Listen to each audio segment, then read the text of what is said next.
이슈를 짚어보는 시간 이슈앤스토리입니다. 최영일 시사평론가, 최단비 변호사와 함께 이야기 나누겠습니다. 어서 오세요. 안녕하세요. 어서 오십시오. 네. 자, 이명박 전 대통령 역대 대통령 가운데 5번째로 검찰 조사를 받게 됩니다. 그동안 소환됐던 전직 대통령들의 모습 어떻게 다른지 좀 구체적으로 살펴보도록 하겠습니다. 먼저 검찰 조사 전날 풍경을 좀 살펴볼까요?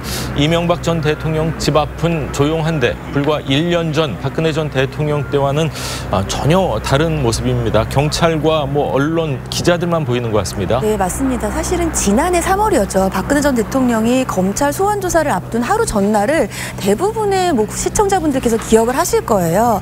거의 그 박근혜 전 대통령의 삼성동 자택 앞이 정말 사람으로 인산인해를 이뤘다고 해도 과언이 아니었을 정도였고요. 태극기를 다 들고 나왔죠. 그렇죠. 그때. 거의 100여 명의 지지자들이 계속해서 박근혜 대통령 무죄, 구속 불가 이런 구호를 외쳤고, 이런 것들이 너무 지나쳤기 때문에 그 당시에 그 인근에 있었던 초등학교 학부모들께서 오히려 집회 때문에 아이들이 학교를 오가는 데 있어서 굉장히 애로사항이 많다. 학습권과 안전이 굉장히 위협받고 있다라고 해서 오히려 맞불 집회까지 하는 정도로 관심이 많았고요. 거기에다가 말씀하신 것처럼 취재진도 앞에서 계속해서 관심을 보이면서 어떠한 예를 들면 측근들이 들어갈 때마다 어떤 측근이 들어갔다, 무슨 일을 할 것 같다라는 얘기들을 계속해서 쏟아냈습니다. 맞습니다. 근데 반면에 지금 MB 같은 경우에는 오늘 이제 소환 조사를 받을 예정인데 어제가 바로 전날이에요. 그렇다고 한다면 뭔가 굉장히 관심이 집중되는 사안은 박근혜 전 대통령과 유사해요. 그런데도 불구하고 오늘은 그나마 좀 많습니다만 어제 같은 경우에는 오늘을 대비해서 카메라 몇 대 정도, 그리고 기존의 안전을 위해서 전 대통령에 예우하는 차원에서의 경찰 병력 정도밖에 없었고, 소환 전후를 대비해서도 지지자들이라든지 아니면 반대의 세력들에 의한 집회의 사전 신고가 전혀 없었다. 이런 점들을 봤을 때에는 굉장히 박근혜 전 대통령과의 온도 차이가 크다, 이렇게 볼 수 있겠습니다. 왜 이렇게 온도 차가 크다고 보십니까? 우선은 이 현직 대통령으로 파면당했던 탄핵의 효과, 지난해는 그 충격이 굉장히 컸죠. 그러다 보니까 이게 역시 현직 프리미엄, 이 좋은 표현은 아니겠습니다만 이 경우에 이 헌정사상 초유의 사태와 지금 상황은 좀 다르다. 오늘 아침에 얘기하고 있지만 검찰 조사를 받게 되는 5번째 대통령이고요. 포토라인에 서게 되는 4번째 대통령인 겁니다. 전두환 전 대통령은 포토라인 서지 않고 안양 구치소로 바로 압송이 돼서 구치소 조사를 받았거든요. 그런 차이가 있고요. 이 박근혜 전 대통령의 정치적인 특성 자체가 이 아버지였던 박정희 전 대통령, 유경수 여사의 위강 효과와 함께 굉장히 탄탄한 콘크리트 지지층이 있었고요. 보수의 아이콘, 이렇게 불릴 만한 정치인이었다면 사실 이명박 전 대통령은 우리가 알다시피 CEO 출신입니다. 기업가 출신이었고 2007년에 그래도 압승할 때는 바람이 크게 작동했죠. 그리고 넥타이 부대들이 자, 부자 한번 내보자. 셀러리맨 신화를 이룬 사람이니까 이제 국가 경제를 살릴 거야, 이런 표심이 있어서 바람에 의해서 대통령이 됐던 이명박 전 대통령, 구도에 의해서 대통령이 됐던 박근혜 전 대통령, 정치 지형과 기반이 많이 다르다.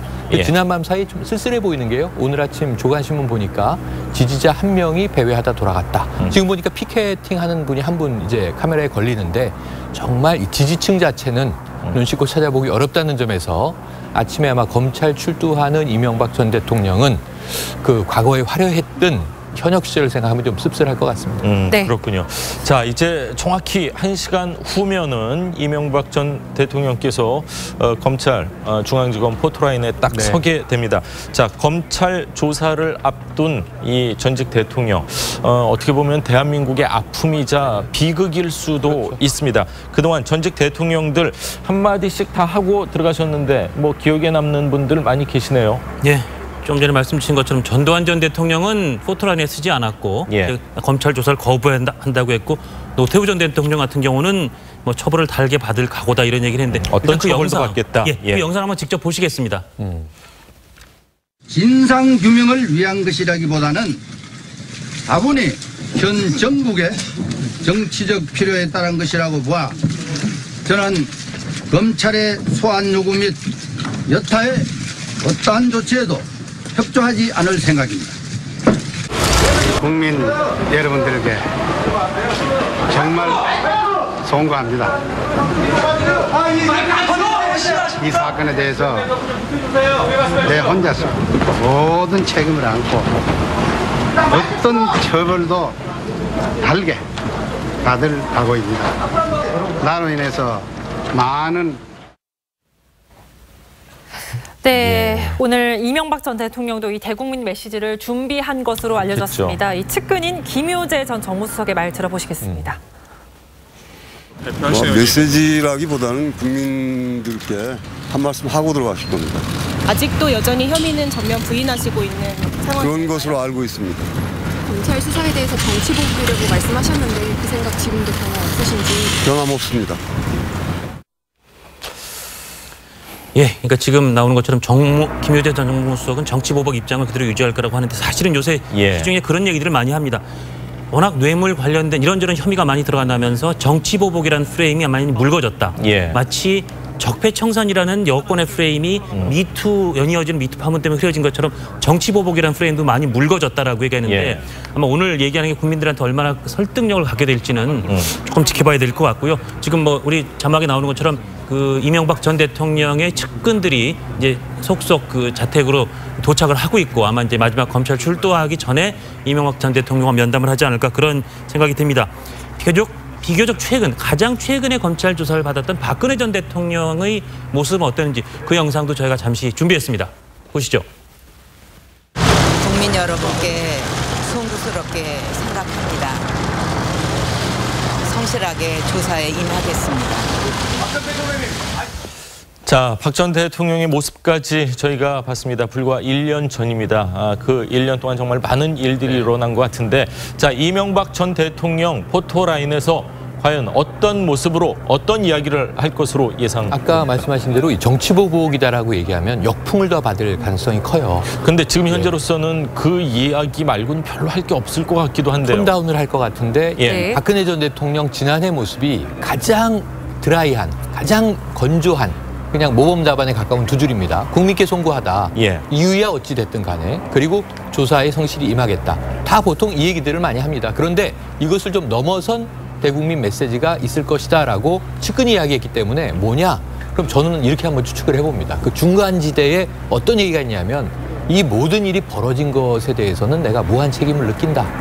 하지만 나는 몰랐다. 측근들이 벌인 일인데 이것이 사실로 밝혀진다고 하면 참으로 안타까운 일이다. 이게 좀 이명박 전 대통령스러운 화법 아닐까 추정을 한번 해봅니다. 네, 조사 과정에 대해서도 오늘 참 관심이 쏠립니다. 역대 대통령들 지금 가운데 5번째 검찰 조사잖아요. 역대 대통령들 조사 과정은 어땠습니까? 예, 아까 처음에 나왔던 노태우 전 대통령이 사실 전직 대통령으로 처음으로 당시 대검 중수부였죠. 대검 중수부의 수사를 받는 장면이 사실 국민들한테 큰 충격과 여러 가지 아픔을 줬었습니다. 당시에 노태우 전 대통령은 그게 1995년 11월인데 도시락과 죽으로 식사하면서 17시간 조사를 받았었고요. 전두환 전 대통령은 아까도 보신 것처럼 조사 안 받는다 그래서 바로 검찰에서 영장 발부받아서 안양교도소로 데려가서 방문 조사를 받았었습니다.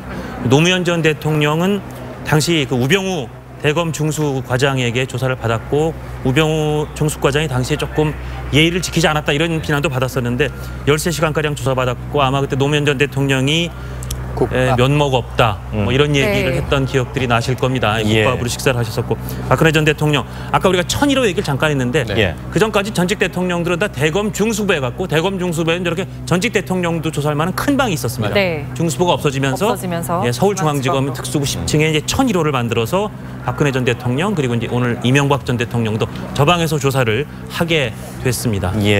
자, 이명박 전 대통령 오늘 오전 9시 반까지 검찰에 출석을 하게 되는데 집에서 출발하려면은 지금 한 9시쯤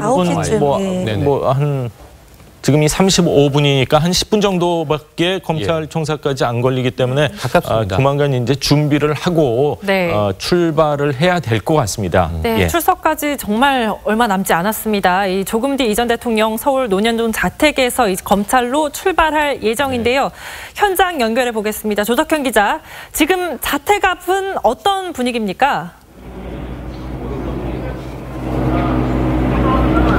네, 현재 서울 논현동 이 전 대통령 자택 앞은 취재진과 경찰로 북새통을 이루고 있는 상황인데요. 경찰은 만일의 사태에 대비해 검문 검색을 강화하고 교통도 통제하고 있습니다. 자택 앞에서는 이 전 대통령에 대한 강한 처벌을 요구하는 피켓 시위도 소규모지만 열렸는데요. 지지자들의 모습은 보이지 않았습니다. 이 전 대통령은 어제 하루 종일 자택에서 변호인들과 검찰 조사에 대비했습니다. 검찰 조사 때 예상되는 질문은 물론 돌발 질문에도 대비하기 위해 예행 연습도 진행한 것으로 알려졌습니다. 자택 앞에서는 따로 입장을 발표하진 않고 검찰청사에 도착해 짧은 대국민 메시지를 남길 예정입니다. 검찰 수사의 부당함을 완곡하게 드러내는 내용이 될 것으로 알려졌습니다. 어제도 측근인 김효재 전 청와대 정무수석은 이 전 대통령이 아직도 혐의를 전면 부인하느냐는 질문에 그런 것으로 알고 있다고 답했습니다. 이명박 전 대통령 자택 앞에서 TV조선 조덕현입니다. 네, 전직 대통령을 한 번 소환하려면 뭐 보안, 경호 등 많은 인력이 소모가 되기 때문에 다시 소환하기 쉽지 않아서 한 번에 좀 오래 조사를 하잖아요. 그렇기 때문에 이 먹는 거, 식사 문제도 참 신경을 써야 될 것 같은데 이 조사받던 전직 대통령들 식사는 어떻게 했었습니까? 이 식사를 왜 신경을 쓰지 이렇게 생각을 하실 수가 있는데 그 식사가 바로 말씀하신 것처럼 안전이라든지 여러 경호, 보안과 관련되어 있기 때문입니다. 오늘 같은 경우에도 지금 이명박 전 대통령의 수사와 관련되어서 반포대로 쪽에 뭐 예를 들면 출입을 다 통제한다든지 이런 것들을 하고 있지 않습니까? 예전에 박근혜 전 대통령 같은 경우에 시층 자체뿐만이 아니라 검찰청의 다른 참고인이나 피고인 조사도 받지 않았다 이러한 얘기들도 있었습니다. 그렇기 때문에 이런 식사를 신경을 쓰는 건데 예를 들면 노태우 전 대통령 같은 경우는 본인이 직접 일행이 포장을 해왔어요. 이런 경우에는 특별한 문제가 없는데 검찰청에서 제공하는 음식을 먹겠다라고 한다면 그때부터 아무래도 검찰은 이 식사와 관련된 보안이라든지 왜냐하면 배달을 온다는데 이러면 또 보안이 문제가 생기지 않겠습니까? 아니면 음식 같은 데도 혹시 문제가 생길 수 있기 때문에 그렇네. 예를 들자면은 고 노무현 전 대통령 같은 경우에는 곰탕으로 식사를 하셨잖아요. 굉장히 알려져 있는 것인데 이 곰탕으로 식사를 하실 때에도 어디에서 이 식사를 가져올 것인가 그 식사를 직접 풀 때에도 직접적으로 이것이 지금 바로 푼 이 용기가 맞는가 이런 것들을 다 신경 써야 되는 문제들도 있습니다. 그렇군요.